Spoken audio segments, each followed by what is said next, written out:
За секое малолетно лице, не само за дете до 3 години, за секое малолетно лице, кое мора да биде во домашна самоизолација и медицински надзор, решение добива старател, родител, односно лице кое ќе биде наведено во епидемиолошката анкета, која ние ќе добиеме по извршената епидемиолошка анкета од Центар за јавно здравје.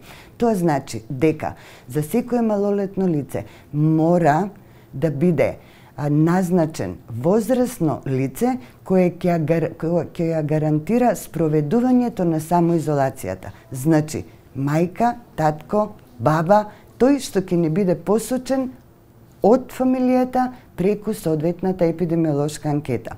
Што значи дека тоа лице е одговорно да ја спроведува самоизолацијата која треба да ја спроведе малолетното дете.